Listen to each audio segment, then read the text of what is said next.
El tiempo en el que vivimos es un tiempo inundado de relativismo, inundado de puntos medios, inundado de posiciones que son acomodadas, en donde las posiciones concretas, definitivas, tal vez tienen poca cabida. Y cuando venimos a la palabra nos damos cuenta que la palabra no se preocupa mucho por la corrección política, que la palabra no teme confrontar a las personas con la realidad de su condición y por lo tanto que cuando es necesario marcar contrastes, la palabra los marca de manera clara. En la palabra encontramos entonces contrastes definidos. Por ejemplo, la palabra habla de algunos que son salvos y algunos que no lo son y marca ese contraste directamente. También en el Evangelio encontramos que Jesús, por ejemplo, habla de quienes son hijos del Padre y quienes son hijos del diablo y les dice directamente a algunas autoridades judías, ustedes son hijos de su padre, el diablo. También en el relato de los Evangelios encontramos un contraste claro entre quienes están con Jesús y quienes están en contra de Jesús. Y podríamos enumerar algunos otros contrastes que cuando es necesario la palabra marca. Y parto desde acá porque el texto que abordaremos hoy precisamente es un texto que marca un contraste. Este pasaje introduce otro aspecto de ese contraste y es aquel contraste entre quienes Jesús llama sus amigos y quienes Jesús llama los amigos del mundo. Y ya vamos a mirar un poco de qué se trata eso. Pero ahí pareciera que hay un contraste. Ahí pareciera entonces que la palabra nos hablara de un vínculo importante que le llama amistad y habla de algunos que son amigos de Jesús y otros por el contrario que son amigos del mundo. Este texto es como si hiciera eco a un texto de Santiago, en la carta de Santiago, en el capítulo 4, versículo 4 de Santiago, encontramos el siguiente texto. ¿No sabéis que la amistad del mundo es enemistad contra Dios? Hay una pregunta de Santiago que es como si nos pusiera ahí en la mesa ese contraste. Nos está afirmando directamente que hay quienes tienen amistad del mundo o tienen amistad con el mundo y marca un contraste claramente porque está diciendo aquellos que tienen amistad con el mundo están enemistados con Dios. Es decir, no se puede tener un punto medio, no se puede ser amigo del mundo y de Dios. ¿No sabéis que la amistad del mundo es enemistad contra Dios? Cualquiera, pues, que quiera ser amigo del mundo, se constituye enemigo de Dios, dice Santiago, capítulo 4, versículo 4. Ahí entonces hay un contraste muy interesante del que podríamos hablar. Lo segundo que abordaremos hoy es precisamente ese tipo de relación del que nos habla la palabra. En la palabra encontramos muchos nombres y muchos títulos para los creyentes, para los que conocen y aman a Jesús. Y entonces en algunas partes ustedes encontrarán que se les llama los llamados o se les llama hermanos o hijos de Dios o creyentes o los hijos de la promesa o hijos de la luz. En algunos apartes se les llama directamente cristianos o discípulos o los miembros del cuerpo de Cristo o el pueblo de Dios o el linaje escogido o el real sacerdocio, o la nación santa, o el pueblo adquirido por Dios. O Jesús, por ejemplo, les llama la sal de la tierra y la luz del mundo, o se les llama esclavos de Cristo, o Pablo en Romanos les llama los vasos de misericordia, o simplemente los santos, los que han sido apartados para Dios. Hay muchos nombres y títulos que se les da en la palabra a los creyentes, y aquí hay uno muy especial, porque aquí a los creyentes se les llama amigos, y no se les llama por cualquiera, sino en boca de Jesús está este nombre o este título, amigo. Y este es un título especial porque capta un aspecto único de esa comunión con el Señor. Entonces hoy vamos a leer este texto y vamos a intentar precisamente acercarnos a ese aspecto único de este tipo de relación. Vamos a acercarnos a esas características que tienen los amigos de Jesús. Leo entonces el texto para que comencemos. Juan, capítulo 15, versículos del 12 al 16. Este es mi mandamiento, que os améis unos a otros como yo os he amado. Nadie tiene mayor amor que este, que uno ponga su vida por sus amigos. Vosotros sois mis amigos, si hacéis lo que yo os mando. Ya no os llamaré siervos, porque el siervo no sabe lo que hace su señor, pero os he llamado amigos, porque todas las cosas que oí de mi Padre os las he dado a conocer. No me elegisteis vosotros a mí, sino que yo os elegí a vosotros. Y os he puesto para que vayáis y llevéis fruto, y vuestro fruto permanezca, para que todo lo que pidiereis al Padre en mi nombre, Él os lo dé.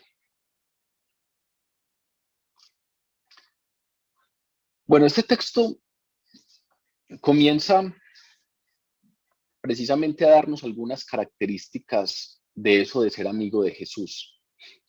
Y el texto en los dos primeros versículos que acabamos de leer nos da precisamente la primera de esas características. Este es mi mandamiento, que os améis unos a otros como yo os he amado. Nadie tiene mayor amor que este, que uno ponga su vida por sus amigos. Él empieza a hablarnos de esa amistad y vean que la primera insinuación que hace Jesús a ese tema de la amistad tiene que ver con el amor. Tiene que ver con que ese vínculo de amistad está transversalizado por un amor especial, por un amor que incluso Jesús lo lleva al extremo. Nadie tiene mayor amor que este. ¿Y cuál es este? El poner la vida por los amigos. Es como si Jesús, introduciendo el tema de la amistad, ya nos diera la primera característica. Y es que la primera característica de los que son o somos amigos de Jesús es que los amigos de Jesús se aman unos a otros. Como que pudiéramos llenarnos la boca diciendo, yo soy amigo de Jesús, como si pudiéramos nosotros autonombrarnos amigo de Jesús, pero venimos a este texto y este texto es como si nos dijera claramente, vea, estas son las características.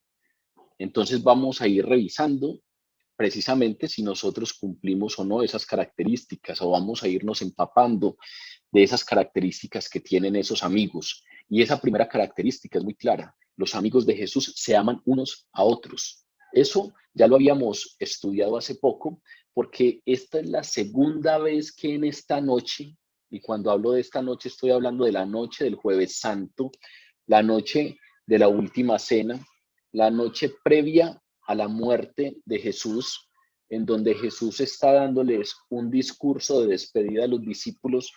En ese discurso de despedida, en esa conversación que tiene con sus discípulos la noche previa a la muerte, en esa noche en donde lava los pies, en donde hace la última cena, en donde anuncia la traición de Judas. Esta es la segunda vez que en esa noche habla del mandamiento de amarse unos a otros. Cuando estudiamos el capítulo 13 de este evangelio, en el versículo 34, precisamente abordamos este mismo mandato. Un mandamiento nuevo os doy, que os améis unos a otros como yo os he amado, que también os améis unos a otros. Pero el versículo 35 complementa. En esto conocerán todos que sois mis discípulos, si tuviereis amor los unos por los otros. En su momento lo estudiamos y dijimos, ese es un rasgo innegociable. Jesús les está diciendo casi que a los de afuera, la manera como ustedes pueden diferenciar si alguno de estos sí es mi discípulo es este, que se aman unos a otros. No es una característica que a veces está presente y a veces no. No, es el rasgo diferenciador de los discípulos de Jesús. Los discípulos de Jesús se aman unos a otros. Y ahora ese mandamiento tiene un peso tal que en esta noche del Jueves Santo, esta es la segunda vez que Jesús hace referencia al mandamiento de amarse unos a otros. La noche anterior, la clase anterior, cuando estudiamos la declaración de Jesús de ser la vid verdadera, habíamos abordado el versículo 10 de este texto, en donde Jesús dice: si guardareis mis mandamientos, permaneceréis en mi amor, así como yo he guardado los mandamientos de mi Padre. Jesús empieza a hablar de unos mandamientos, y obviamente hay unos mandamientos contenidos en la palabra, pero también sabemos que el cumplimiento máximo de esos mandamientos, de ese mandamiento al que se refiere Jesús, es ese: el amarse unos a otros. El amor es el cumplimiento básico de los mandamientos a los que Jesús se refiere en ese versículo 10.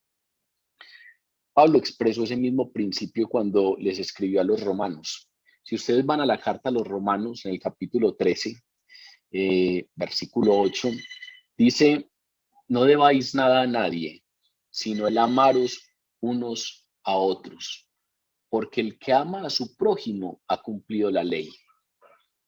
Porque no adulterarás, no matarás, no hurtarás, no dirás falso testimonio, no codiciarás, y cualquier otro mandamiento en esta sentencia se resume, dice Pablo: amarás a tu prójimo como a ti mismo.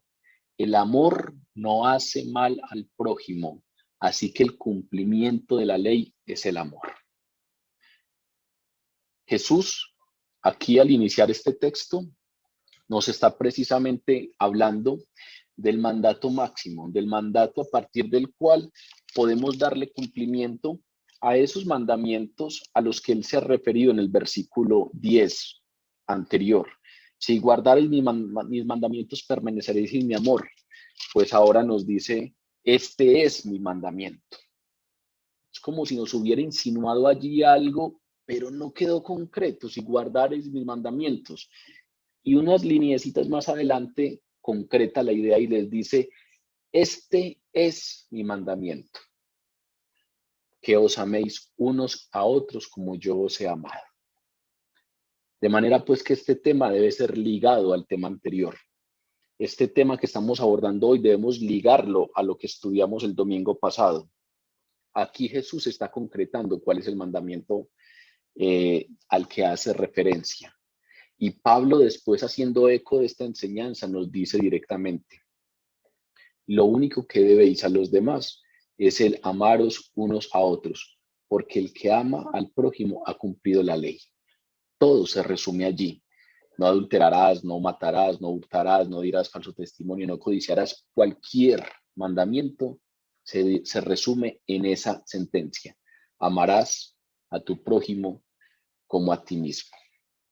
Ahora, Jesús no solamente dice amar, que os améis unos a otros, sino que da una forma en que debemos amarnos. Este es mi mandamiento, comienza diciendo Jesús: que os améis unos a otros como yo os he amado.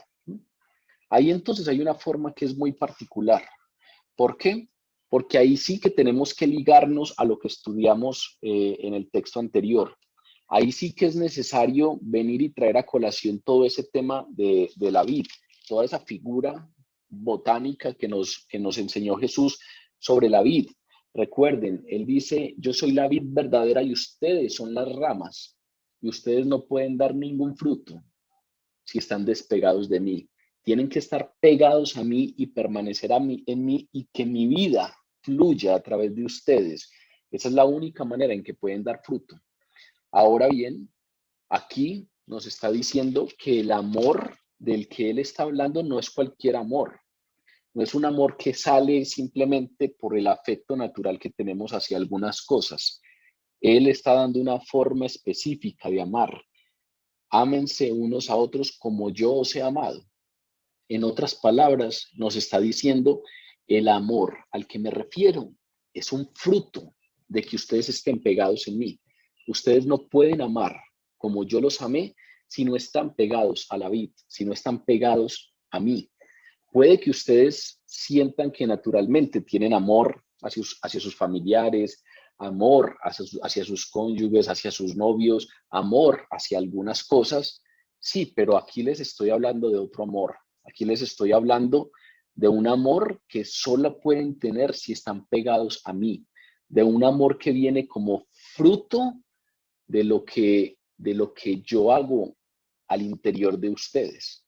Recuerden que esa figura botánica de la vida es muy interesante porque a través de las ramas pasan nutrientes, pasan minerales, pasa agua, que solamente llegan hasta las ramas si están pegadas a la vid, porque es la vid la que viene y con sus raíces trae todo eso del suelo y luego lo transmite a las ramas. Sin estar pegadas a las ramas es imposible tener eso. Perdón, sin estar pegados a la vid es imposible que las ramas den fruto. De igual manera, entonces, aquí del amor del que estamos hablando es un amor que exige que volvamos a esa figura de la vid y entendamos que es solo para quienes permanecen en Jesús. Ese mandato de amarse como yo los he amado, solo pueden cumplirlo aquellos que permanecen en Jesús, porque es algo que no nace de nuestras capacidades, sino que solo podemos hacerlo como un fruto de lo que está pasando dentro de nosotros, como un fruto de lo que el Espíritu Santo hace al interior de nosotros. En el nuevo nacimiento, precisamente Pablo explicando un poco esta idea, en el capítulo 5 de la carta a los Romanos, Pablo nos explica un poco que en el nuevo nacimiento el amor de Dios fue derramado en nuestros corazones por el Espíritu Santo que nos fue dado. Romanos 5:5 nos habla precisamente de que cuando creemos en Jesús y somos regenerados y tenemos un nuevo nacimiento y nuestra naturaleza cambia, el amor de Dios es derramado en nuestros corazones por el Espíritu Santo que nos fue dado. Y es solo entonces quienes tienen ese amor de Dios que fue derramado por el Espíritu Santo, los que pueden amar a la manera de Jesús, los que pueden amar como Jesús nos amó. Pero fuera de eso, hay un asunto muy interesante en Pablo, porque cuando Pablo habló del amor, vean que Pablo es radical hablando del amor. A Pablo lo citamos en la carta a los Romanos cuando dice, el cumplimiento de la ley es amarás a tu prójimo. Si ustedes hacen eso, cumplieron la ley. Pero también aquí nos dice, ese amor al prójimo es solo por el amor de Dios que se derrama a través del Espíritu Santo en el nuevo nacimiento. Pero fuera de eso, luego cuando les está escribiendo a los tesalonicenses dice algo interesante, y es que ese amor precisamente que de Dios que se derramó a nosotros es algo que ya tenemos, es algo que se dio precisamente en el nuevo nacimiento, y entonces es algo que Pablo considera que, que ya no es muy necesario hablar más de eso. En 1 Tesalonicenses capítulo 4:9, Pablo les dice a los tesalonicenses, pero acerca del amor fraternal no tenéis necesidad de que os escriba, porque vosotros mismos habéis aprendido de Dios que os améis unos a otros. Ustedes mismos han aprendido de Jesús, pero aparte de eso, ustedes mismos han sido regenerados y entonces el amor de Dios se ha derramado en ustedes a través del Espíritu Santo. Y entonces no es muy necesario que les escriba sobre eso. No es muy necesario que hablemos y hablemos y hablemos del amor. Es como diciendo, todo lo que necesitan del amor fraternal ya lo tienen. Si ustedes conocen a Dios, si ustedes le entregaron su vida a Dios, si ustedes tuvieron el nuevo nacimiento, si su corazón fue regenerado, entonces el amor de Dios se ha derramado en ustedes por el Espíritu Santo y todo lo que necesitan saber del amarse unos a otros, ya lo han aprendido de Dios mismo y no es necesario que nadie más se los enseñe, no es necesario que nadie más hable y escriba sobre ese tema. La semana pasada estaba precisamente conversando con unos amigos y estábamos hablando de cómo a veces sacamos algunas excusas que parecen muy espirituales y es como si sacáramos excusas para ese asunto del amor. Y entonces una buena amiga, Isa, estaba poniéndonos un ejemplo. Nos decía, por ejemplo, que a veces hablaba con personas que le decían cosas como, yo estoy esperando, estoy orándole a Dios para que Dios prepare el mejor momento para yo poder hablar con esa persona con la que tengo una discordia. Estoy esperando que Dios me revele el momento adecuado para yo ir a pedirle perdón a aquella persona a la que ofendí. Estoy esperando que Dios prepare una situación específica y me dé un guiño especial para yo saber que debo ir a tener aquella conversación con este familiar mío con el que hace tiempo estoy enemistado. Y es como si Pablo aquí nos estuviera diciendo, acerca del amor fraternal no es necesario que tengan más revelación. Primera de Tesalonicenses 4:9, acerca del amor fraternal, no tenéis necesidad de que os escriba. No es necesario más revelaciones sobre el tema del amor fraternal. Hay que amarse unos a otros y ustedes lo han aprendido de Dios mismo. Aquí Jesús comienza diciendo, este es mi mandamiento, que os améis unos a otros.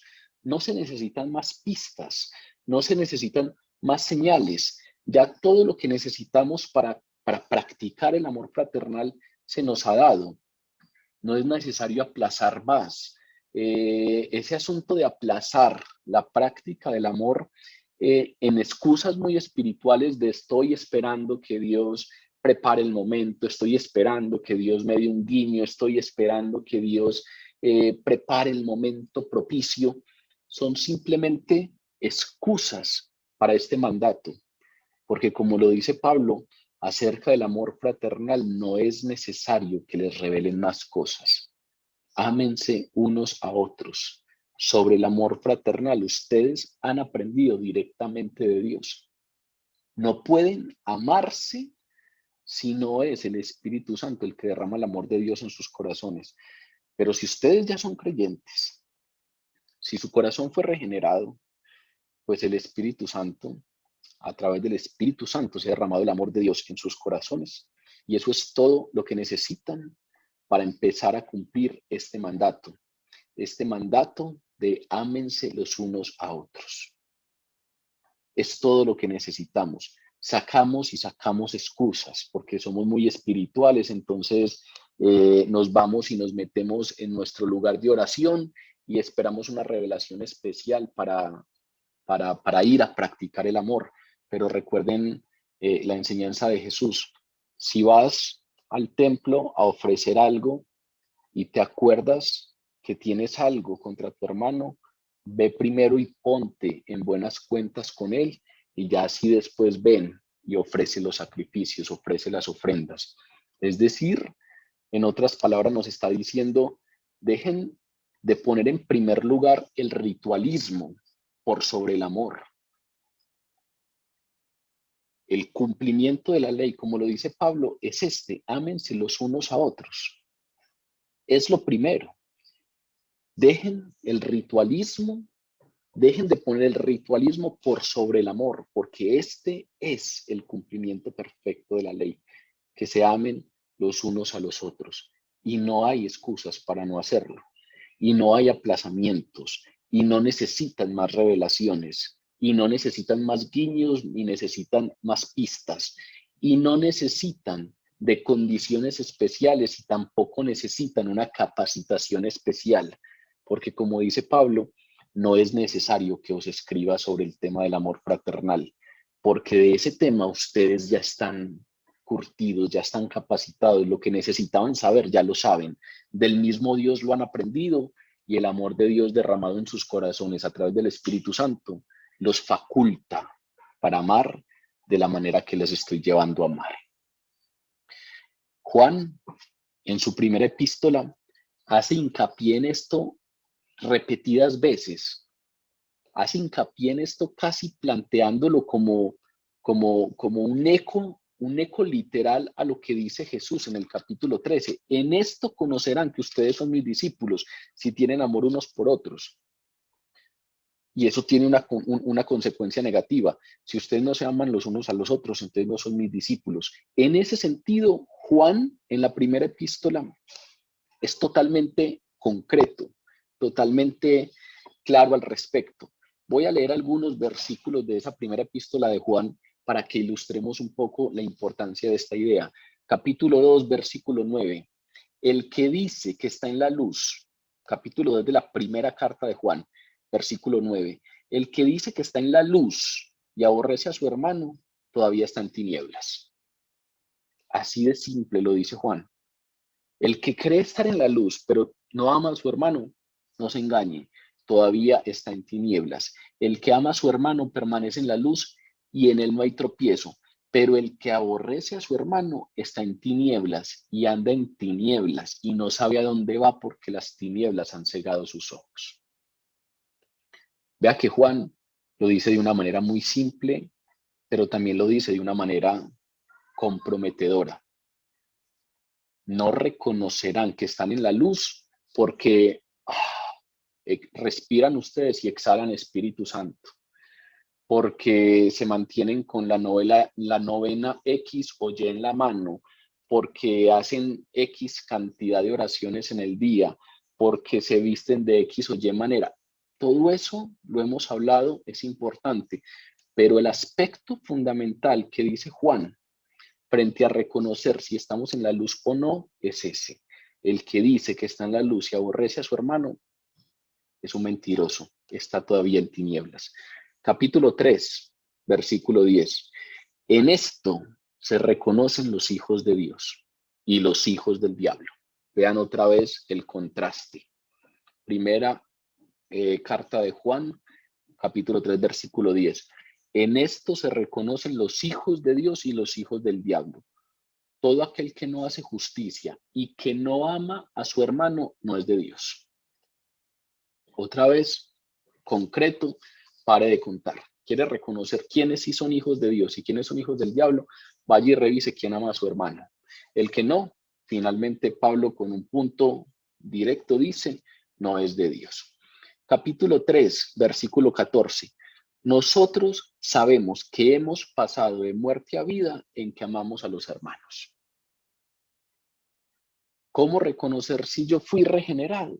¿Cómo reconocer que efectivamente sí pasé de la oscuridad de las tinieblas de muerte a vida? Concreto, en que amamos a los hermanos. El que no ama a su hermano permanece en muerte. Todo aquel que aborrece a su hermano es homicida, y sabéis que ningún homicida tiene vida eterna permanente en él. Lo lleva al extremo.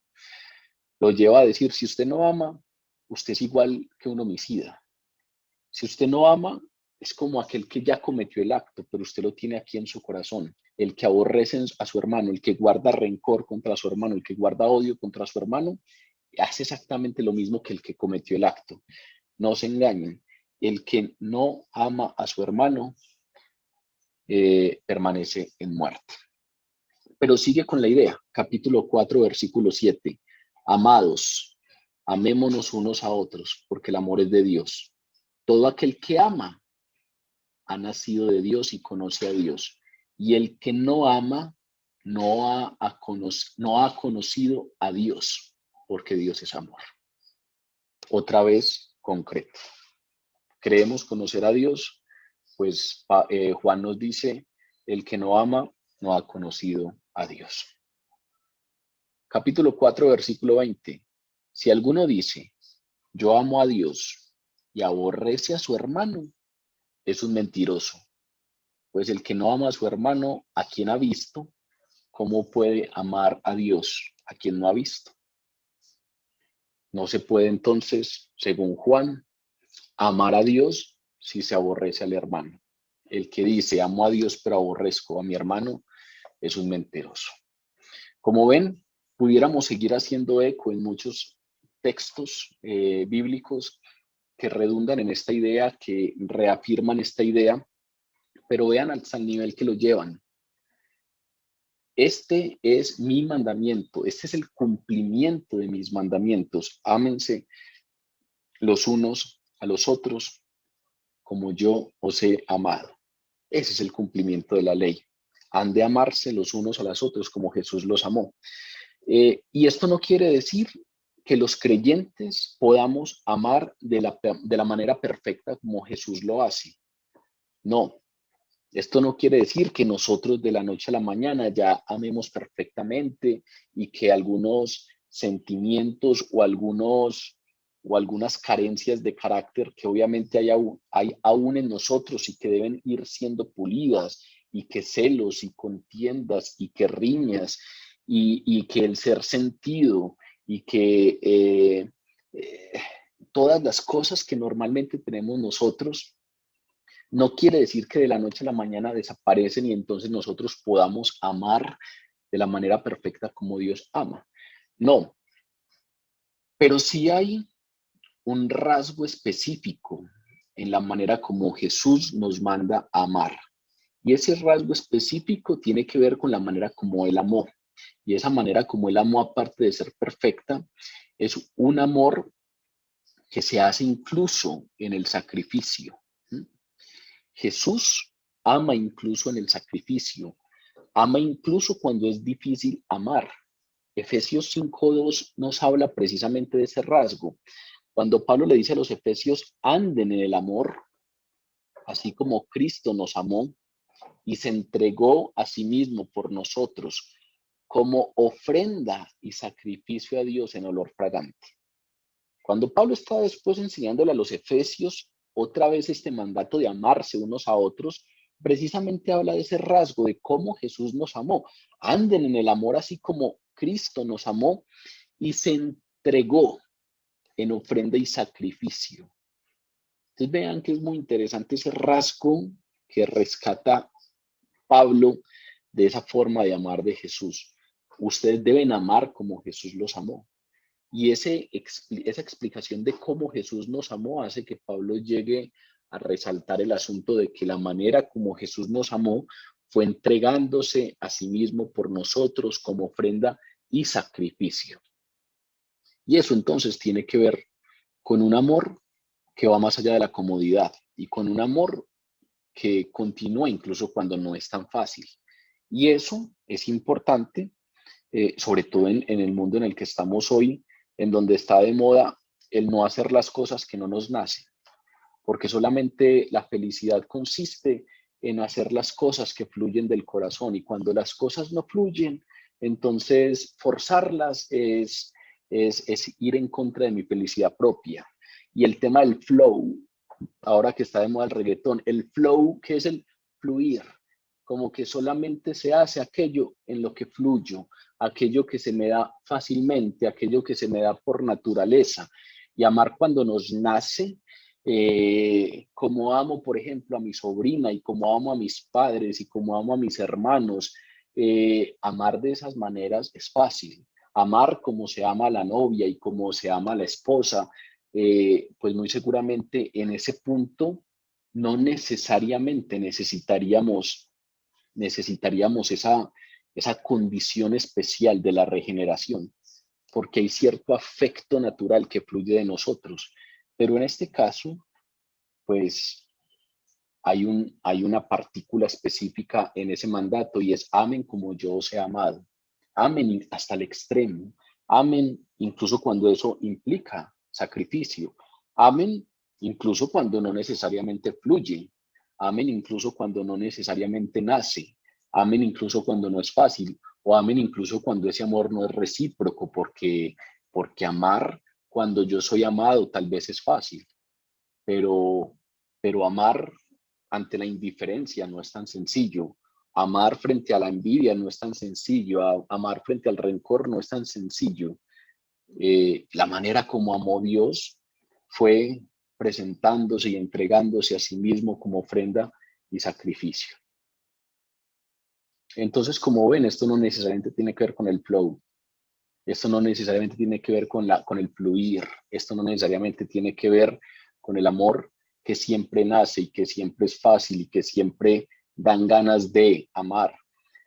Aquí estamos hablando de un tipo de amor que se caracteriza por la manera como Jesús amó y que implica entonces prestar atención, y que implica entonces vivir con atención y compasión, y que implica entonces a veces hacer cosas que no necesariamente nacen, y a veces entonces hacer cosas cuando no necesariamente es fácil hacerlo. Ese amor entre creyentes, cuando uno lee la iglesia del primer siglo, se da cuenta que es un amor que está marcado por una devoción desinteresada para satisfacer las necesidades de los demás. Es un amor que se expresa mucho en, en, en interesarse por las necesidades del otro. Esa iglesia del primer siglo, cuando uno se lee Hechos de los Apóstoles, se da cuenta que no hay indiferencia y que no hay desinterés frente a las necesidades de los demás, que hay un tema de yo vender parte de lo que tengo, que hay un tema de yo coger algo de lo que tengo y aportarlo porque hay otro que tiene necesidades que deben también satisfacerse. No es solamente un sentimiento, no es solamente algo que se exprese con palabras lindas y con abrazos y con besos. No estamos hablando de simplemente un apego superficial. Estamos hablando incluso del amor que lleva al compromiso, del amor que se interesa realmente en el otro, del amor que obviamente se expresa en generosidad y que se expresa en interés y en inmiscuirse en lo de los demás. Precisamente la muerte de Jesús marca esa muerte que está a punto de ocurrir, porque recuerden que estamos hablando de un discurso que se da el jueves anterior al viernes de la muerte, de la crucifixión. Esa muerte de Jesús que está a punto de ocurrir era precisamente la evidencia suprema de ese amor. Y él entonces, en el versículo que sigue, nos señala esa evidencia. Cuando él dice, este es mi mandamiento, que os améis unos a otros como yo os he amado, no simplemente lo deja ahí, sino que da evidencia y dice, nadie tiene mayor amor que este. Es como si estuviera señalando eso que viene. Nadie tiene mayor amor que este que están a punto de evidenciar, que están a punto de presenciar. Eso es que uno ponga su vida por sus amigos. Esa es la evidencia, ese es la evidencia suprema del amor y de la forma de amor que él pone como rasgo característico del mandato que nos da de amarnos unos a otros. Porque Jesús no murió por él, porque Jesús era justo. Jesús no murió por su propio pecado. Jesús no murió preocupado solo por lo suyo. Yo tengo que morir porque yo tengo un pago que responder por él. Yo tengo una deuda por la cual responder. No, Jesús era el único sin deuda. Jesús era el único sin pecado. Y entonces cuando él muere, no muere preocupado por sus asuntos, muere preocupado por nuestros asuntos. Cuando Jesús muere, no muere en pro de sus intereses. Jesús muere preocupado por nuestros intereses. Jesús muere preocupado por nuestra necesidad. Jesús muere para satisfacer la necesidad que nosotros teníamos de un redentor. Romanos 5, versículos 6 al 8 lo dice claramente. Porque Cristo, cuando aún éramos débiles, a su tiempo murió por los impíos. Ciertamente apenas morirá alguno por un justo. Con todo, pudiera ser que alguno osara morir por el bueno, mas Dios muestra su amor para con nosotros en que siendo aún pecadores, Cristo murió por nosotros. Si se dan cuenta que en ese texto que acabamos de leer de la carta a los romanos, el merecimiento no tiene lugar en ninguna parte. Alguno moriría por un justo. Pareciera que entonces es que el justo se merece un buen sacrificio. Y sigue diciendo Pablo, con todo pudiera que alguno osara morir por el bueno, porque pareciera que se lo mereciera. Pero Dios muestra su amor con nosotros en que siendo pecadores, y lo pone Pablo en esas palabras como diciendo, es que lo más impresionante del amor que nos mostró Dios es que no lo merecemos, es que no le estábamos dando a Dios lo que Dios esperaba.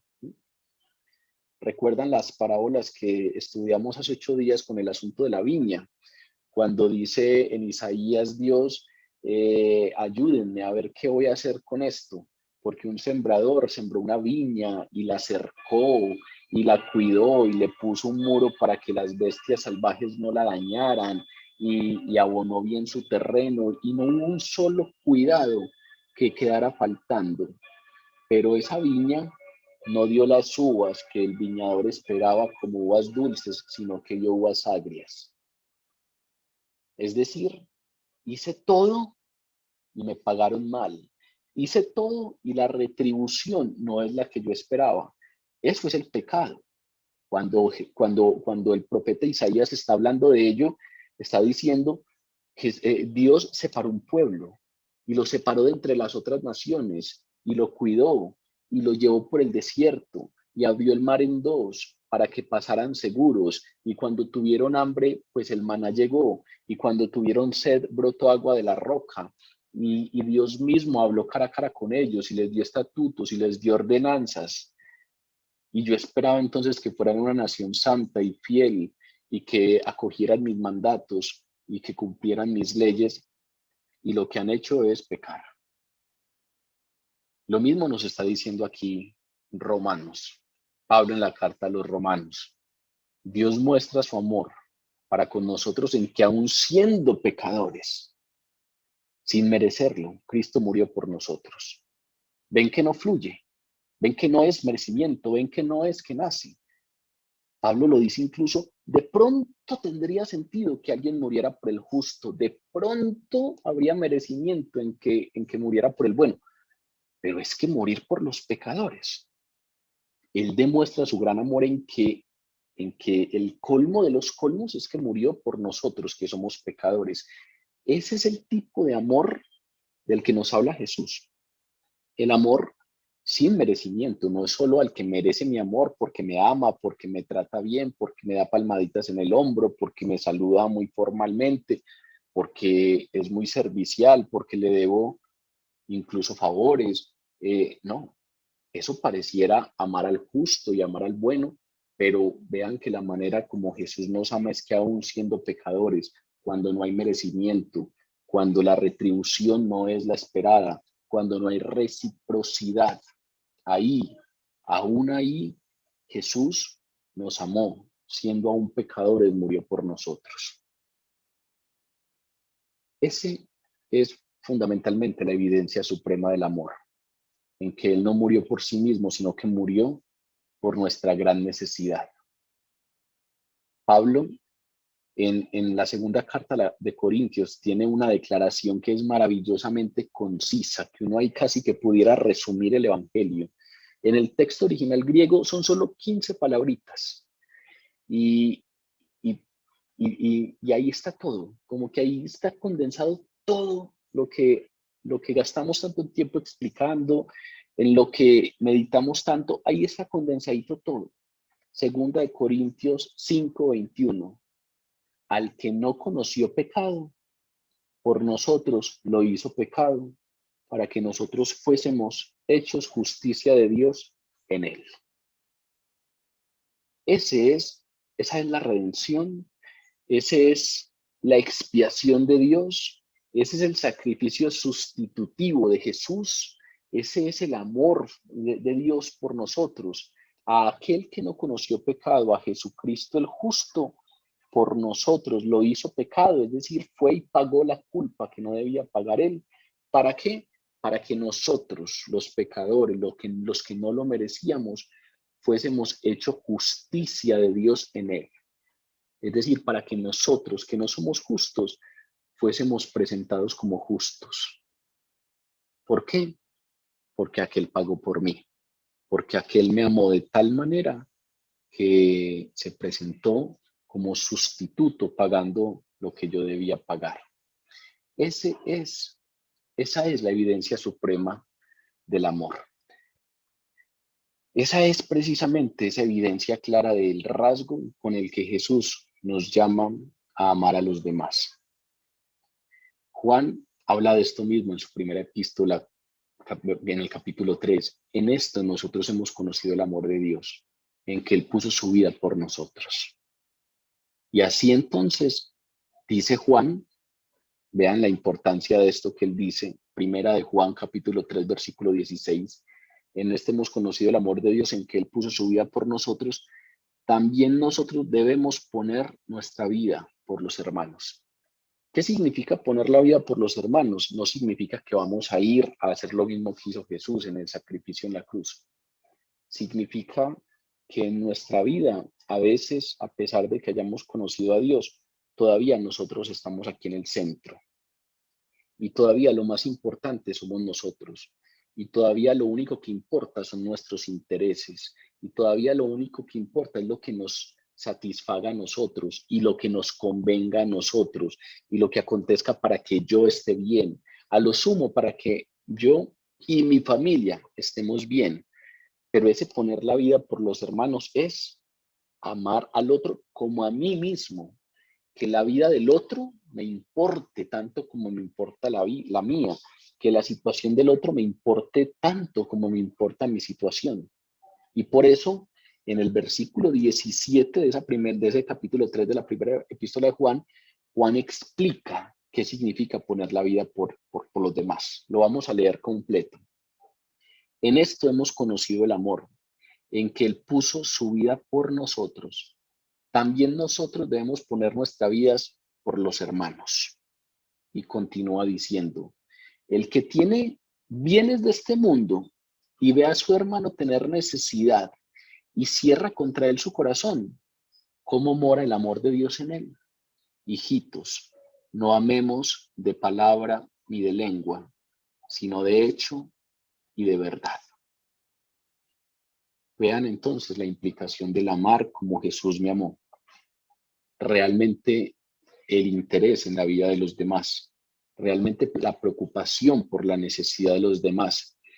Un amor que no solamente se expresa en palabras, en gestos, en afectos corpóreos, sino que tiene que ver con realmente el compromiso con la vida de los demás. Casi que estamos hablando entonces de la generosidad como rasgo característico de los cristianos, porque la generosidad no es solamente un tema de dinero, la generosidad es que yo cedo algunas cosas que me corresponderían a mí para que el otro tenga. Yo soy generoso y cedo un puesto, yo soy generoso y entrego algo que yo podría tener y que me haría bien, pero que de pronto sé que una persona puede estarlo necesitando. La generosidad entonces es un rasgo que lo único que hace es evidenciar que efectivamente la vida de los demás me está importando. Y no solamente como un asunto de retribución. Vean que no es solamente el asunto como con el que abordamos corrientemente este asunto de la generosidad. Es que si yo ofrendo, Dios me multiplica. Y es que si yo diezmo, Dios me multiplica. Y es que si yo soy fiel sobre esto poquitico, entonces Dios me va a poner sobre lo mucho. Sí, eso está en la palabra. Pero aquí casi que Jesús dice, es que ni siquiera es necesario pensar más allá. Es que el que no ama a su hermano está en tinieblas. Es que el que no ama a su hermano todavía no ha conocido a Dios.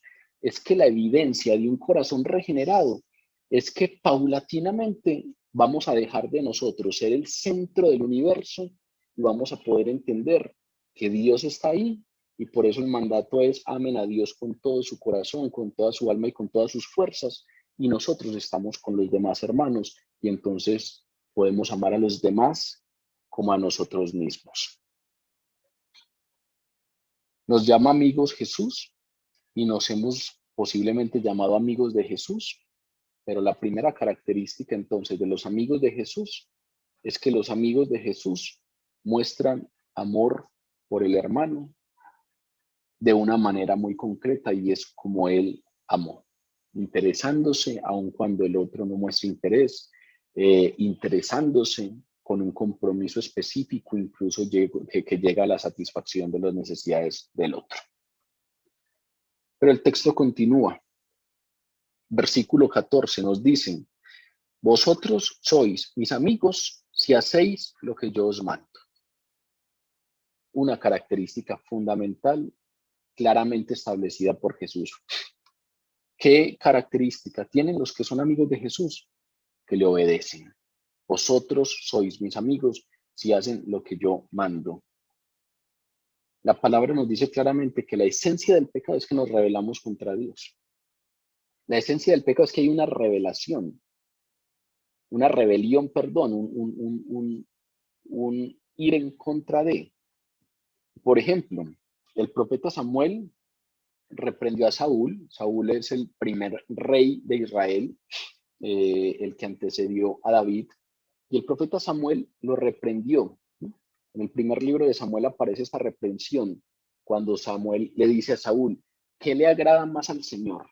¿Que le ofrezcan holocaustos y sacrificios o que se le obedezca en lo que él dice? Y tajantemente el profeta Samuel responde esa pregunta. El obedecer vale más que el sacrificio y el prestar atención más que la grasa de los carneros. En esa época los sacrificios que se hacían era ofrecer carneros en el altar, llevándoselos al templo a los sacerdotes. Piensen hoy en día cuáles son los sacrificios que ustedes posiblemente hacen. Piensen hoy en día cuando entonces decimos, esa es mi relación con Dios, yo voy y entrego este carnero, y ese sacrificio no quiere decir necesariamente que yo me estoy atormentando, no estamos hablando del sacrificio como la manera ritual de acercarme a Dios. Los sacrificios fueron establecidos en el Antiguo Testamento. ¿Cómo una persona se acercaba delante de Dios cuando, por ejemplo, iba a presentar los primeros frutos de sus cosechas, cuando iba a presentar los primeros frutos de sus ganados, cuando tenía un hijo, cuando tenía un pecado y tenía que dar un sustituto de expiación? La relación que fue establecida es a través de ese sacrificio, una relación ritual. Es muy probable que nosotros hoy tengamos ciertos rituales en nuestra relación con Dios y tengamos unas maneras de orar y tengamos unas maneras de cumplir ciertos sacramentos y tengamos una especie de forma ritual que nadie está diciendo que esté mal. Aquí el profeta Samuel no está diciendo no vuelvas a presentar sacrificios y holocaustos, no, pero sí está diciendo qué le agrada más al Señor, que se le ofrezcan holocaustos y sacrificios o que se obedezca lo que él dice. Y él responde, el obedecer vale más que el sacrificio y el prestar atención, conocer la palabra de Dios, prestar atención a lo que él dice, venir y saber qué es lo que él manda de mí es necesario, porque es que si yo no sé qué es lo que Dios manda de mí, termino teniendo relación con un Dios imaginario, que yo me imagino que a él le gusta que yo haga tal cosa y entonces yo la hago porque yo me imaginé que a él le gusta, pero me imaginé porque sigo yo siendo el centro de todo. Como yo me lo imagino, es así. Resulta que nosotros no estamos en el centro y Dios no es como nosotros queremos que sea o como nos imaginemos. Para eso está la revelación, para ir y conocer en la revelación cómo es Dios. Porque no necesariamente todo gira en torno a nosotros, no necesariamente todo gira en torno a como yo lo siento, es que yo me relaciono con Dios como yo lo siento, o como a mí me nace, o como yo me lo imagino. Pues hay una revelación. Y aquí el profeta Samuel es claro diciendo, el obedecer vale más que el sacrificio y el prestar atención a esas palabras vale más que la grasa de los carneros. Primera de Samuel, capítulo 15, versículo 22. Y entonces Samuel lo que está haciendo ahí es igualar la rebelión con el pecado. Y lo que está diciendo ahí es, cuando pasamos al versículo 23, es que la rebeldía, es decir, el no prestar atención a la palabra de Dios y no obedecerla, dice el versículo 23, la rebeldía es tan grave como la adivinación y como la arrogancia y como la idolatría. No prestarle atención a la palabra de Dios es como estar arrodillándome ante otros dioses. Escuchar la palabra de Dios y no obedecerla es como ir a donde brujos a que me adivinen el futuro, o como la arrogancia, dice directamente el profeta Samuel. Y en el Nuevo Testamento también tenemos muchos puntos en donde se señala precisamente que la rebelión contra Dios, que el estar en contra de Dios, tiene que ver con ese asunto de no escuchar su palabra y simplemente optar por aquello que va en contra de lo que Él me manda.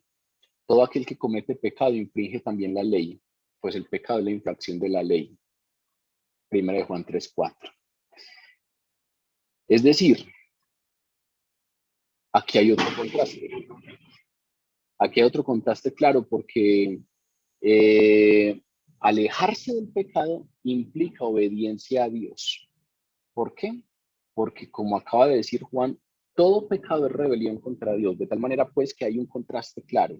Y la conversión precisamente ocurre, la conversión en nuestras vidas ocurre cuando nosotros éramos esclavos del pecado y dejamos de ser esclavos del pecado y nos hacemos obedientes. Esto, que cada que lo mencionamos hago la aclaración, no quiere decir que nosotros de la noche a la mañana dejamos de pecar.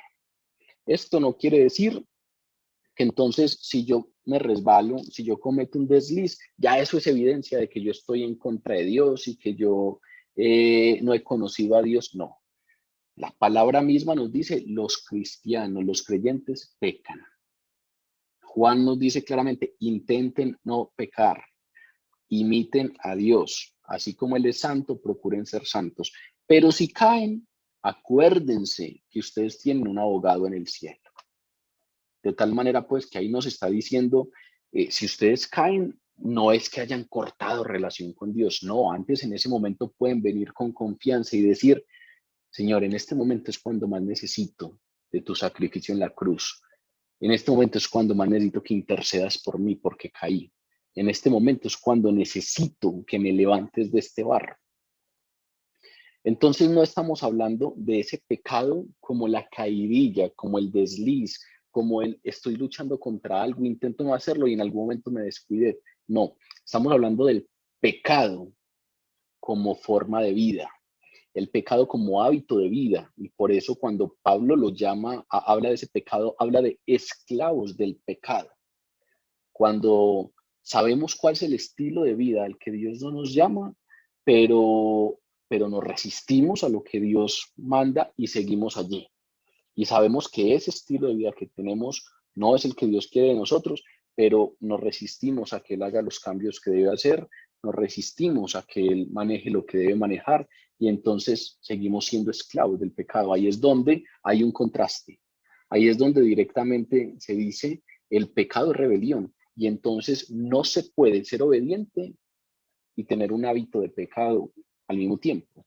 No se puede tener un estilo de vida de pecado, que el pecado sea mi estilo de vida y al mismo tiempo plantear que conozco a Dios y que he sido regenerado. Pues como dice Pedro, en la primera epístola menciona que los creyentes fuimos elegidos para obedecer. Primera de Pedro 1, versículo 1 al 2. Pedro escribe que los creyentes fuimos elegidos para obedecer a Jesucristo.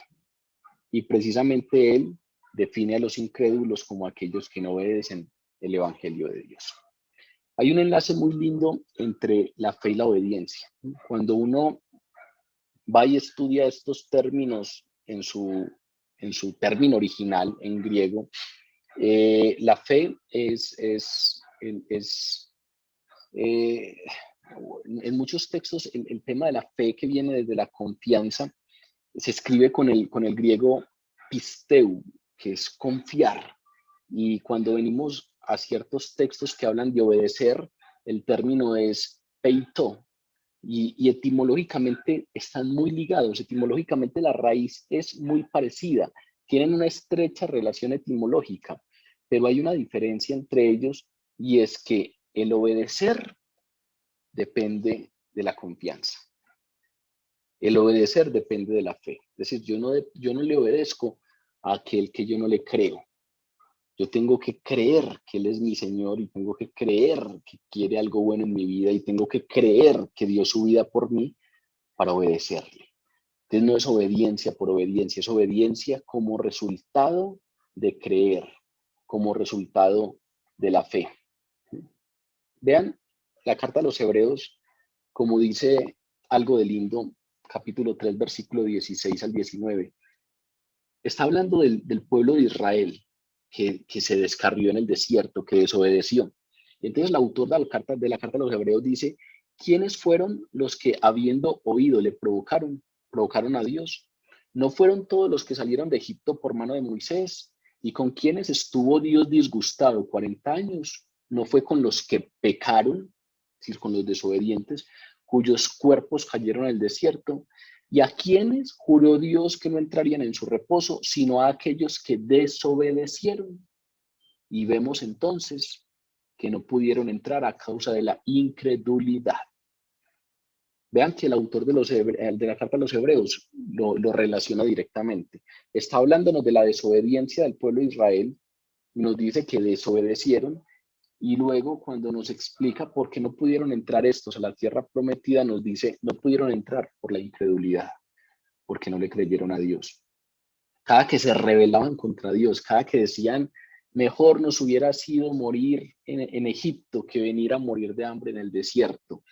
Cada que decían cosas de esas, no le estaban creyendo a Dios, y su rebelión, que después se manifestó en desobediencia, era simplemente incredulidad. Jesús también hace esa relación directamente. Recuerdan hace poco que estudiamos, me llaman Señor, Señor, y no hacen lo que yo les digo.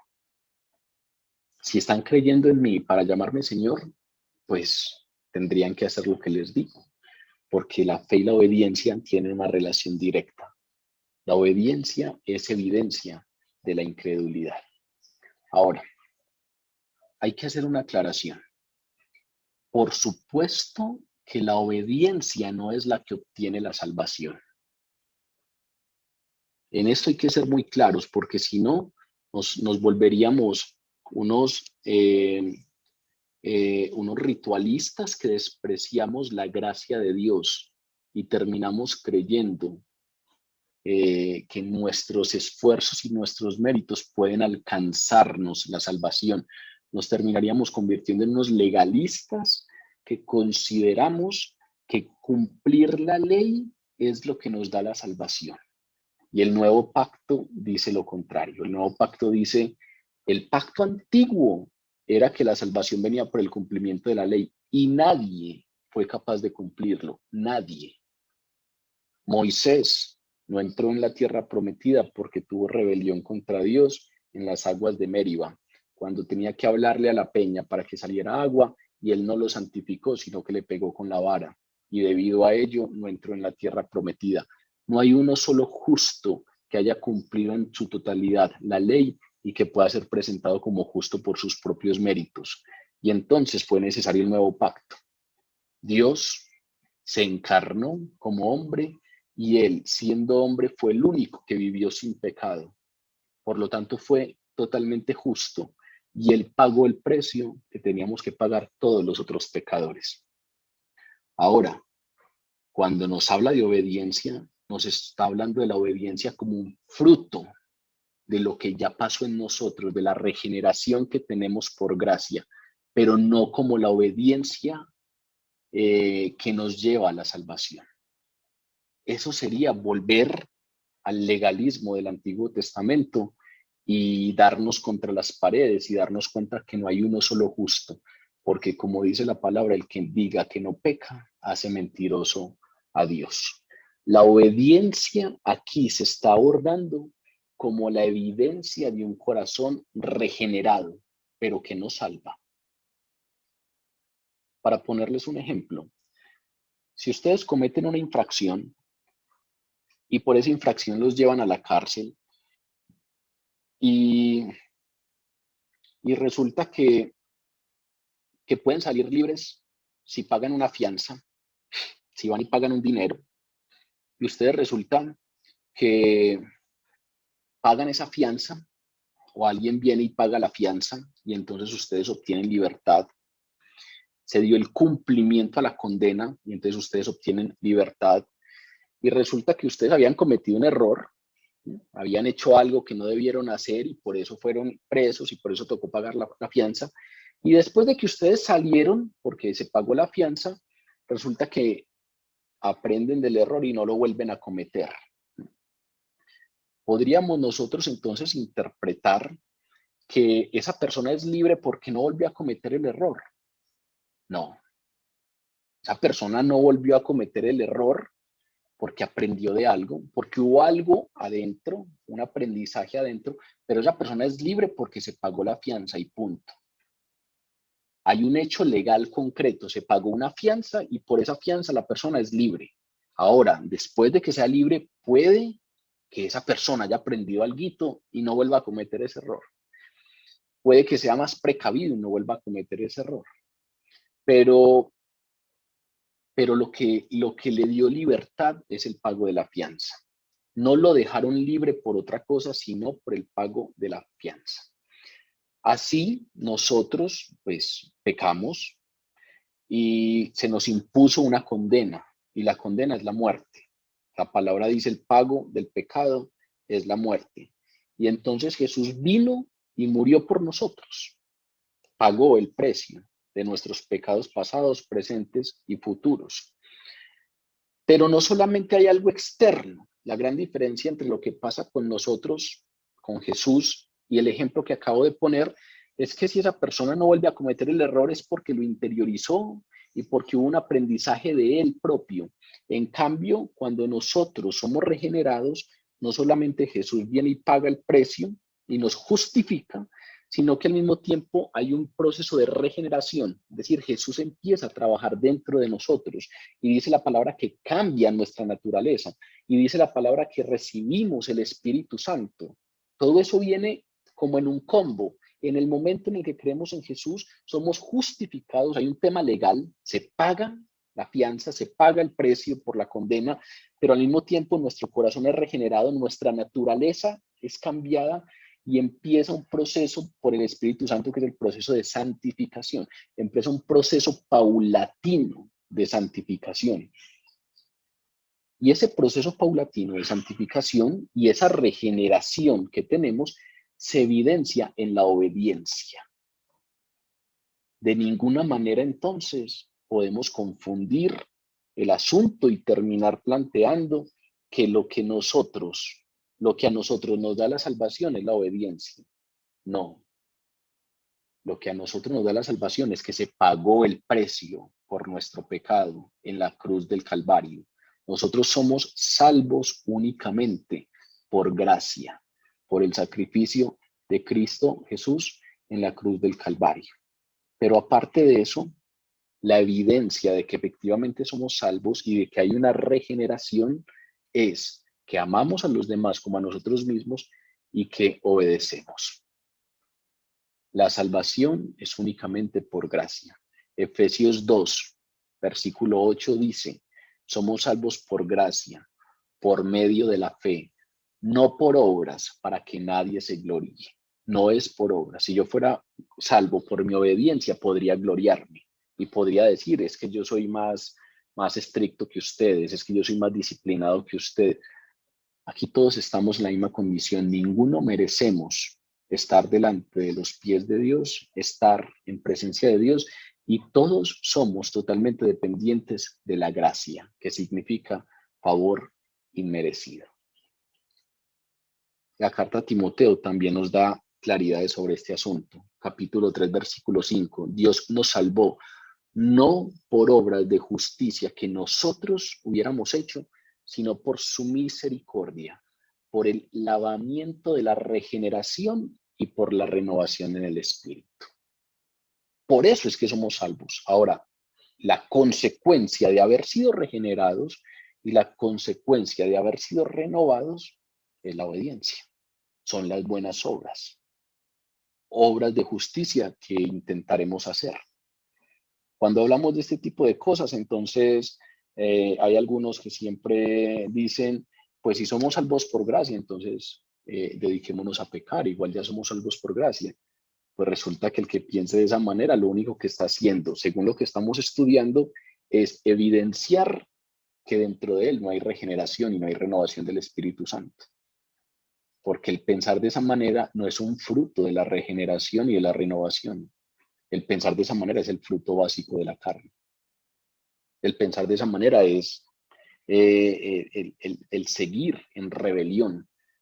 En cambio, la obediencia es como nos dice Jesús, una característica de sus amigos. Pablo recalca mucho este tema. La carta a los Romanos, capítulo 3, dice: por las obras de la ley, ningún ser humano será justificado delante de Dios. Ninguno. Nadie por cumplir las obras de la ley, nadie por amar al hermano, nadie por no codiciar, nadie por no hurtar, nadie por no decir mentiras, nadie por nada de eso va a ser justificado delante de él. El hombre es justificado por fe en Jesucristo sin las obras de la ley. Pero cuando es justificado y cuando su corazón es regenerado, entonces por obediencia cumple esto. Y entonces por obediencia hay obras que le acompañan. Y por eso Santiago dice: muéstrame tu fe sin obras. Muéstramela y seguramente no habrá fe. Yo te tendré que mostrar mi fe con obras. No porque las obras sean necesarias para complementar la fe para ser salvo, no, porque las obras son la evidencia de que algo pasó, porque la obediencia es evidencia de que algo dentro pasó, porque la obediencia es evidencia y característica de que somos amigos de Dios. La obediencia no es un medio para salvación, sino un resultado inevitable, inevitable. Así como hace 8 días decíamos, no podemos hablar de un creyente infructuoso. El texto que estudiamos la semana pasada nos dice claramente: todo creyente da frutos, todo creyente da frutos. No existe cosa tal como un creyente infructuoso. Todos a la larga dan frutos porque están pegados a la vid y esa nueva naturaleza da frutos. Frutos dignos de arrepentimiento, frutos dignos de su nueva condición. Aquí entonces también estamos hablando de que la obediencia no es un medio para la salvación, pero sí es el resultado inevitable. Inevitablemente todo el que cree en Dios, el que es salvo, es obediente, inevitablemente. Esa es la prueba de que una persona tiene una relación salvadora con Jesucristo. Las ramas que permanecen en Cristo, las ramas que permanecen unidas a la vid verdadera, inevitablemente llevan frutos. Y de esos frutos de los que estamos hablando son obras. De esos frutos de los que estamos hablando son obediencia. Las ovejas siguen al pastor. Los discípulos obedecen la palabra. Esa es la relación directa que tiene la fe con la obediencia. Y entonces la segunda característica de los amigos de Jesús es que le obedecen. Pero aparte de eso, continúa el texto diciéndonos: ya no los llamaré siervos, porque el siervo no sabe lo que hace su señor, pero los he llamado amigos, porque todas las cosas que oí de mi Padre os las he dado a conocer. Vean que hay una característica aquí muy clara, y es: los amigos de Jesús conocen la verdad divina. Ese término esclavos, aquí cuando hablamos ya no los llamo siervos. El siervo en nuestro contexto puede dañarnos un poco la interpretación del pasaje, porque para nosotros un siervo es un sirviente con unas connotaciones menores a las de un esclavo. El pasaje originalmente habla de esclavos, ya no los llamo esclavos sino amigos. Y ese término esclavo en la cultura judía tiene unas connotaciones diferentes. No tiene muchas de las connotaciones negativas que tiene hoy. De hecho, cuando leemos el Antiguo Testamento, muchos de los personajes del Antiguo Testamento son descritos como esclavos de Dios. Ese esclavo en hebreo es el término Eved, y en esa lista de los Eved o de los esclavos de Dios está Moisés, está Caleb, Josué, Job. Se define como esclavo de Dios, el rey David, el profeta Isaías, incluso el Mesías, incluso Jesús habla en el texto, cuando del Mesías se habla en el capítulo 42 de Isaías, se le relaciona como el esclavo de Dios. Y en el Nuevo Testamento, casi todos los discípulos, casi todos los apóstoles que escribieron epístolas, casi todos se presentan como esclavos de Jesús. Si ustedes revisan el primer capítulo y el primer versículo de la mayoría de epístolas, van a encontrar que ellos se presentan como esclavos. Romanos 1:1, Pablo se presenta como esclavo. Santiago 1:1, Santiago se presenta como esclavo. En la segunda epístola de Pedro 1:1 se presenta como esclavos. Vayan a la carta de Judas, capítulo 1, se presenta como esclavo. Vayan al Apocalipsis, capítulo 1 del Apocalipsis, el versículo 1, Juan se presenta como esclavos. Se autodenominan esclavos. En el griego es el término doulos. Se autodenominan doulos de Jesucristo, somos esclavos de Jesucristo.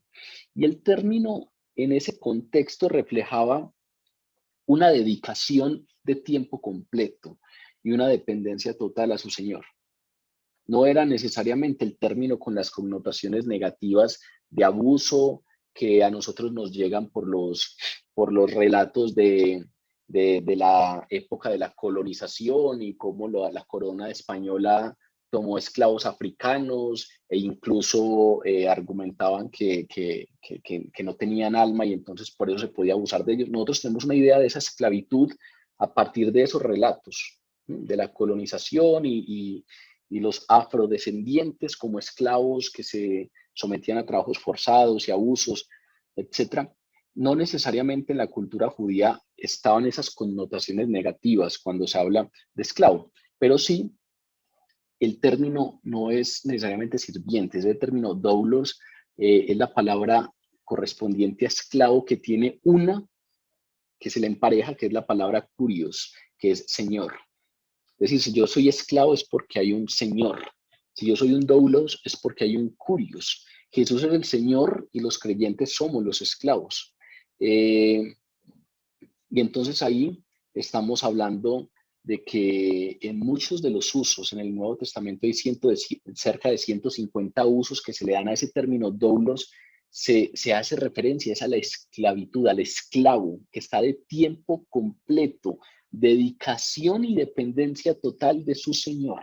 Los esclavos no tienen horario, dedicación completa, y los esclavos dependían completamente de su Señor. De manera pues que cuando en el Nuevo Testamento se nos habla de doulos, que normalmente las traducciones castellanas lo llevan a siervo o sirviente y nosotros lo relacionamos más como alguien que sirve o como un empleado, no, se están refiriendo al esclavo que era comprado, al esclavo que era sustentado, al esclavo que era protegido por su amo. Dedicación y dependencia total del kurios, del Señor. Vivían en sumisión total a la voluntad de su amo, sumisión total. Pero por lo general, a pesar de que estaban ahí todo el tiempo, los esclavos no solían tener una relación personal, una relación íntima con sus amos terrenales. Y entonces, por lo general, los esclavos no sabían lo que hacía su señor, no conocían sus planes, porque los amos no revelaban sus metas, sus propósitos a sus esclavos. Tan solo los instruían y los capacitaban para que hicieran lo que ellos querían. De esa manera, entonces, aquí viene lo que nos dice Jesús. Aunque es cierto que los seguidores de Jesús también son designados como esclavos, a Jesús no le parece suficiente esa denominación para transmitir completamente nuestra relación con Él. ¿Por qué? Porque un siervo o un esclavo no sabe lo que hace su Señor. Y entonces, increíblemente, además de esclavos, nos llama amigos, que incluso es un título más elevado que discípulo. Si revisamos el Antiguo Testamento, el único que tuvo el privilegio de ser llamado amigo de Dios fue Abraham. A ningún profeta, a ningún otro patriarca, a ningún rey, a ningún juez de Israel se le llamó amigo de Dios, solo a Abraham. Ahora Jesús considera que ese término esclavo, aunque es cierto porque Él es nuestro Señor, no es suficiente para dar cuenta de la relación que nosotros tenemos con Él y entonces nos llama amigos. Hay una costumbre muy interesante en las cortes de los emperadores romanos. Recuerden que esto fue escrito en el tiempo en que Israel estaba sometido al imperio romano. Y hay una costumbre muy interesante en estas cortes romanas que también se dan en algunos reinados orientales, y es que había un grupo muy selecto de personas que eran llamadas los amigos del rey o los amigos del emperador. Y este grupo selecto de personas tenían acceso al rey en cualquier momento. Incluso se les permitía ir al dormitorio del rey en horas en donde él no estaba presentable. Se les permitía ir al amanecer, se les permitía ir en horas de la mañana cuando estaba recién levantándose. Se les permitía tener un acceso al rey o al emperador que ningún otro tenía. Es más, algunos relatos de aquellas épocas dan cuenta de que los reyes y los emperadores hablaban con sus amigos antes de hablar con sus generales, con sus gobernadores, con sus consejeros políticos. Esos amigos del rey eran los que tenían la más estrecha relación, una relación totalmente íntima.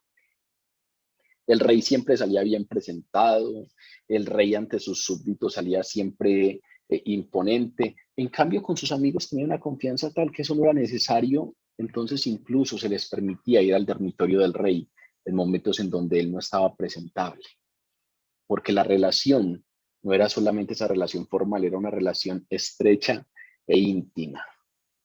Ese es el acceso íntimo que Jesús concede por gracia a sus amigos. Ese es la figura que le pareció a Dios, a Jesús, que, que era más fiel a la relación que él tiene con nosotros. Le parecía que ya el término esclavo se quedaba cortico y entonces ya no nos llama siervos o esclavos, sino que nos llama amigos, porque nos da un acceso por gracia en intimidad con él. ¿Por qué? Pues dice Jesús que nos llama amigos porque los siervos no saben lo que hace su Señor, pero Él nos ha dado a conocer todo lo que oyó del Padre. Es decir, Jesús, todo lo que ha escuchado del Padre nos lo revela. El siervo no sabe lo que hace su Señor, por lo tanto, esa ya no es la denominación adecuada en este caso. Él nos revela todo. Él, las palabras que recibió del Padre, se las da a sus amigos. Él habla concretamente con sus discípulos. En algún momento los discípulos le preguntaron, ¿por qué a las multitudes les hablas por parábolas? Y la respuesta de Jesús es, porque a ustedes les es dado el saber los misterios del reino de Dios, mas a ellos no les es dado. Mateo 13:11. Vean esas palabras tan directas. Ustedes son mis amigos porque yo les cuento las cosas como son. ¿Por qué a los demás les hablas por parábolas? Porque ustedes tienen un acceso íntimo. Ustedes son como ese grupito selecto de amigos que pueden venir y yo les cuento las cosas que pienso, yo les cuento lo que me revela mi Padre, pero no a todos les es dado eso. Y entonces a algunos les hablo por parábolas. Hay algunos a los que no se les revela los misterios del reino. Ese término misterio en el Nuevo Testamento se refiere a las cosas que estuvieron ocultas en el pasado, pero que ahora Jesús las revela a los apóstoles y por medio de los apóstoles a todos los creyentes. Hay muchas cosas que estuvieron ocultas y que eran un misterio hasta el Antiguo Testamento. Los misterios del reino de los cielos, el endurecimiento de Israel, cuando Pablo en el capítulo 11 de Romanos nos habla de que efectivamente hay un endurecimiento en Israel para que no reconocieran al Mesías. Eso no se conocía sino hasta el Nuevo Testamento. El ministerio del Evangelio, el misterio de que los judíos y los gentiles seríamos un solo cuerpo. Hasta el Antiguo Testamento pareciera que esa revelación era exclusiva de los judíos, pero en el Nuevo Testamento se nos revela un misterio extra, y es que judíos y gentiles somos un solo cuerpo. Ese misterio de la unión de Cristo a la iglesia, ese misterio que estudiamos hace un mes más o menos, de que Jesús mora en los creyentes a través del Espíritu Santo, el misterio de que el Mesías sería el Dios encarnado. Recuerden que los judíos esperaban un Mesías político, un Mesías como el rey David. No necesariamente esperaban un Dios encarnado y es una revelación que se da en el Nuevo Testamento. Es más, Si uno lee el Nuevo Testamento, aunque queda con todavía muchas dudas frente a la Trinidad, pues empieza a entender a un Dios trino. Vayan y bauticen a todos en el nombre del Padre, del Hijo y del Espíritu Santo, les dice Jesús a sus discípulos antes de ascender. Ahí nos empieza a quedar muy clara la Trinidad. Luego los escritores neotestamentarios nos empiezan a hablar del Hijo, del Padre, del bautismo en el Espíritu y empezamos a entender algunas cosas. Si uno se lee el Antiguo Testamento, difícilmente va a entender esos asuntos de la Trinidad que posteriormente se van revelando. Entonces hay misterios. Todavía hay muchas cosas que Dios no ha revelado y que las tiene preparadas para todos los que en Él creen. Él nos llama amigos porque un siervo no conoce lo que hace su Señor, pero Él nos revela los misterios del reino. Y eso también quiere decir entonces que los amigos de Jesús tienen o tenemos la capacidad de entender esas verdades espirituales que Él revela y que esa capacidad de entenderlas marca otro contraste. Hay algunos que tienen la capacidad de entender las verdades espirituales que Él revela y hay otros que no tienen la capacidad de entenderlas. Los no redimidos, los que no han sido justificados, los que no tienen el Espíritu Santo, no tienen la capacidad de entender esas verdades. Vea cómo lo dice Pablo, 1 Corintios 2:12. Y nosotros no hemos recibido el espíritu del mundo, sino el espíritu que proviene de Dios, para que sepamos lo que Dios nos ha concedido.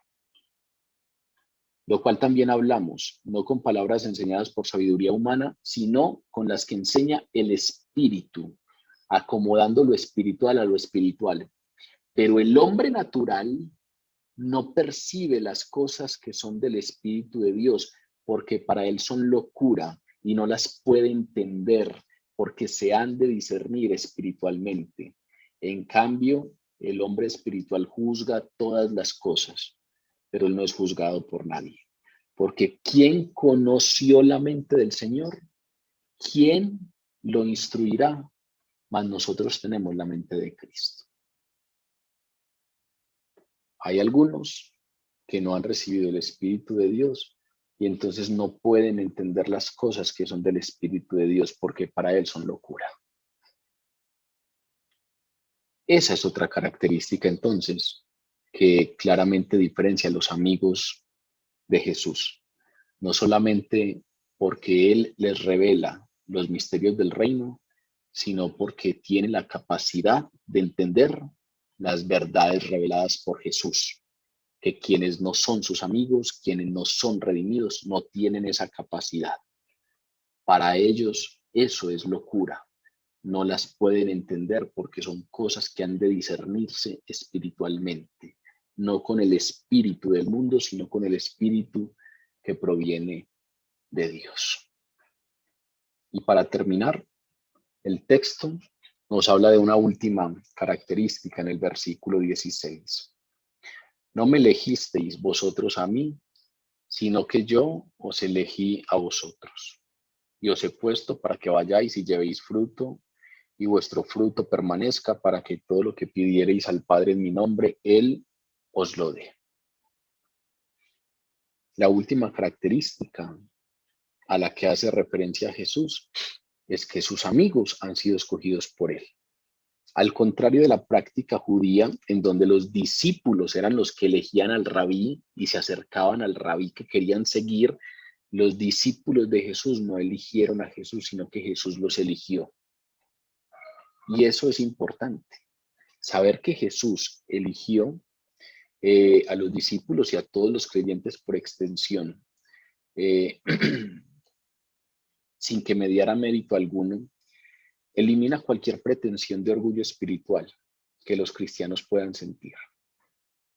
Él nos hace un llamado, seduce nuestro corazón, y entonces el entender esto de lo que estamos hablando hoy, el entender que Él toma la iniciativa, que Él se hace el encontradizo. Recuerden una vez que lo explicamos de esa manera. Es como cuando un papá está jugando con su niño pequeñito a las escondidijas, y entonces le toca contar al niño y el papá se esconde. Y el papá, para que el niño lo pueda encontrar porque es pequeñito, deja una mano mal escondida, deja una mano por fuera de la cama o del closet donde se metió. Y el niño ve esa mano y sale feliz, porque descubrió al papá, y muy seguramente su idea es que él encontró, pero es imposible encontrar a Dios si él no se hace el encontradizo en nuestra vida. Juan lo dice claramente: nosotros le amamos porque él nos amó primero. Aquí Jesús lo está diciendo: no me eligieron ustedes a mí, yo los elegí a ustedes. Me hice el encontradizo, ustedes me encontraron. Y eso, entenderlo, lo primero que hace es que elimina cualquier pretensión de orgullo espiritual. Eso elimina cualquier idea vaga que tengamos sobre que nosotros somos más buenos que los demás, entonces por eso hemos conocido, o que nosotros somos menos rebeldes, o que somos más obedientes, o que somos más espirituales, o que somos más sensibles a las cosas de... No hay ninguna pretensión de orgullo, porque finalmente aquí Jesús dice: sin que me diera mérito alguno, yo los elegí a ustedes. Pero complementa el asunto: yo los elegí a ustedes para que, y los he puesto para que vayáis y llevéis fruto. Además de elegir a los discípulos, también los comisionó para servir. Ese texto de esa palabra de los he puesto para que vayáis y llevéis fruto, es una forma del verbo titemi que tiene una connotación de ser separado para algo. En el Nuevo Testamento se utiliza el término santo, no con la connotación de una vida de santidad exenta de todo pecado, sino que santo es el que ha sido apartado para. Aquí cuando él dice los he puesto, utiliza el verbo titemi, que también tiene la connotación de ser separado u ordenado para un servicio especial. De tal manera que lo que Jesús aquí está diciendo es: yo los elegí y yo los separé. Los separé para que de manera especial ustedes sirvan, para que de manera especial vayan, para que de manera especial lleven fruto. Y vean que ese llevar fruto viene después de yo los elegí. Porque cuando venimos a Él para salvación, cuando estamos ahí unidos a Él, a la vid, ahí es donde la vida de Él puede alcanzarnos, y entonces ahí es donde podemos llevar fruto. Y ahí es donde podemos obedecer. Y ahí es donde podemos amarnos unos a otros. Y ahí es donde podemos evangelizar. Y ahí es donde podemos hablarles a otras personas de lo que Él ha hecho en nuestras vidas. Hemos sido entonces separados para un servicio especial. Eso hizo Jesús con sus discípulos: elegirlos y formarlos y ordenarles ir por el mundo y proclamar las buenas nuevas y llevar fruto. Por eso termina diciendo: para que lo que pidáis en mi nombre, Él os lo dé, que es una expresión que estudiamos también hace un poco cuando estudiamos el capítulo 14.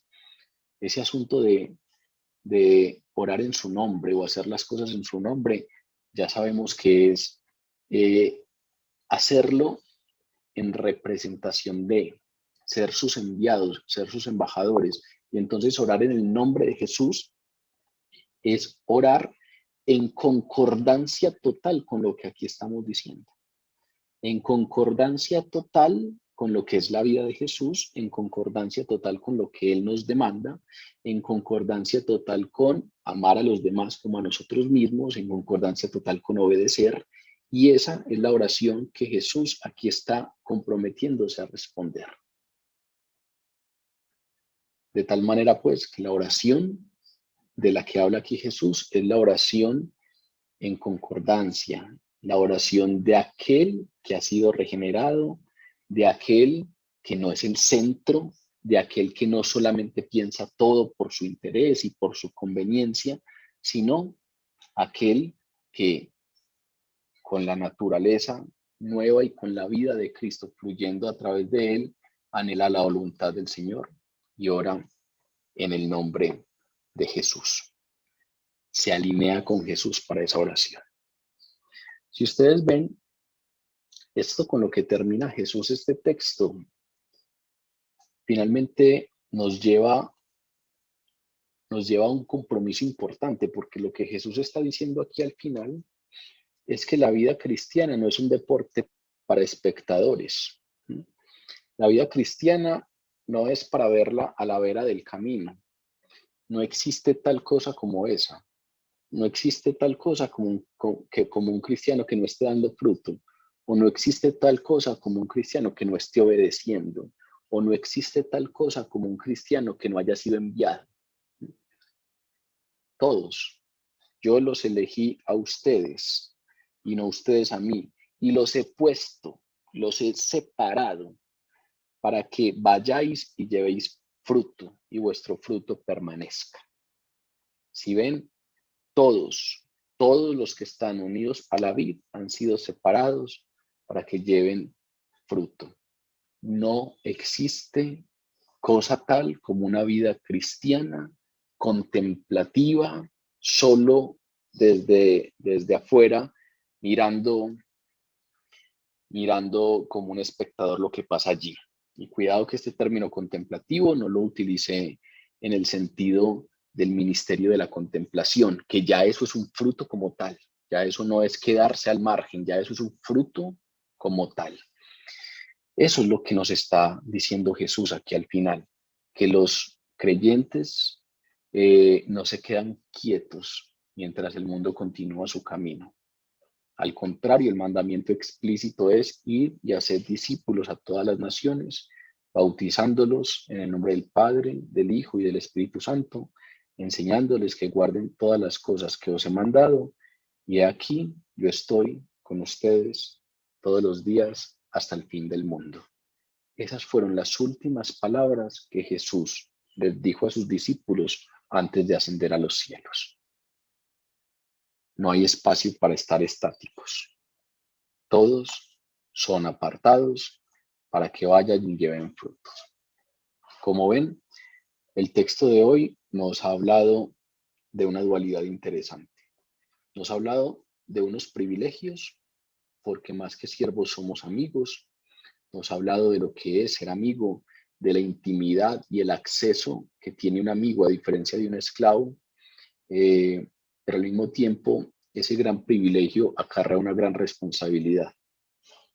Todos los privilegios que caracterizan a los amigos de Jesús conllevan responsabilidades claras. Por ejemplo, el amor de Dios ha sido derramado en nuestros corazones por el Espíritu Santo. Entonces, en nuestra naturaleza estamos facultados para amarnos unos a otros. Sin embargo, la palabra nos manda a amarse unos a otros como Cristo nos amó. Es decir, nos está diciendo hay una responsabilidad de que ustedes lo hagan, aun cuando no es fácil, aun cuando no fluye, aun cuando no hay reciprocidad, aun cuando no es lo que nace de mí. Pero aparte de eso, Jesús dice que sus amigos conocen la verdad divina, conocen los misterios del reino. Y así como ese es un privilegio, porque algunos no tienen esa posibilidad, algunos no tienen la capacidad de entender esa revelación, también eso acarrea una responsabilidad, porque la palabra también nos dice, vayan y estudien con diligencia la palabra. Les he dado la capacidad para que entiendan la revelación. Hay algunos para los cuales eso es locura y no lo entienden porque tiene que discernirse espiritualmente. Ustedes tienen la capacidad de entenderlo. Vayan y escudriñen, vayan y atiendan, vayan y estudien. La oración de hoy la comenzamos precisamente con el texto del libro de Josué. Nunca se apartará de tu boca este libro de la ley, sino que de día y de noche meditarás en él. El privilegio de que se nos revelen misterios que no fueron antes revelados, y el privilegio de tener la capacidad de entender esa revelación, porque el Espíritu Santo nos faculta para ello, también acarrea una responsabilidad. Vayan y estudien, vayan y lean, vayan y escudriñen, mediten en la revelación de Dios a tiempo y a destiempo, de día y de noche. Jesús llama a sus amigos para que salgan del mundo, para que tengan cuidado de no amar en exceso, de no amar al mundo. Y nos dice directamente, hay un contraste. Hay quienes son amigos de Dios y quienes son amigos del mundo. Entonces, cuando Él nos llama amigos, también hay una responsabilidad. Cuidado con la amistad con el mundo. Recuerden que comenzamos con un texto. Dijimos que lo que íbamos a conversar hoy le hacía un poco eco al texto de Santiago, capítulo 4, versículo 4. ¿No sabéis que la amistad del mundo es enemistad contra Dios? Hoy entonces hemos conversado acerca del privilegio de ser amigos de Dios. Eso genera una responsabilidad. Cuidado con la amistad con el mundo. También nos dice que los amigos tienen el privilegio de llevar fruto. Pues hace 8 días conversamos que los creyentes también tienen que ser podados por el Padre. Cuando Jesús dice que el Padre es que el Padre es el labrador. Yo soy la vid verdadera y mi Padre es el labrador. Y a los frutos, a las ramas que dan frutos, los limpia para que den más frutos. Aquí Jesús dice, a mis amigos, yo los he elegido para que vayan y lleven fruto. Pues entonces también tenemos la responsabilidad de someternos a la limpieza del Padre para dar más fruto. ¿Y qué es eso? Rendir la voluntad a la voluntad de Dios. Rendir la voluntad al obrar del Espíritu Santo para que pula lo que deba ser pulido, para que limpie lo que debe ser limpiado, para que cambie lo que deba ser cambiado, para dar más fruto. Porque las ramas que dan fruto son limpiadas por el labrador, que es el Padre, para dar más fruto. Y finalmente Él termina dando una promesa, para que todo lo que pidieres al Padre en mi nombre os lo dé. Está la promesa de que Él responderá a nuestras oraciones cuando oramos en sintonía con Jesús. Y eso también exige una responsabilidad que es clara en la palabra. La palabra dice, oren a tiempo y a destiempo, oren sin cesar. Tenemos un privilegio y es que nuestras oraciones van a ser respondidas cuando oramos alineados con Jesús, pero tenemos una responsabilidad. Oren constantemente, oren a tiempo y a destiempo. En resumen, quienes han recibido el privilegio de ser llamados amigos de Jesús, pues también tienen la responsabilidad de andar como es digno de los amigos de Jesús. Como dice la palabra, de andar como es digno de la vocación a la que fueron llamados. Vamos a orar.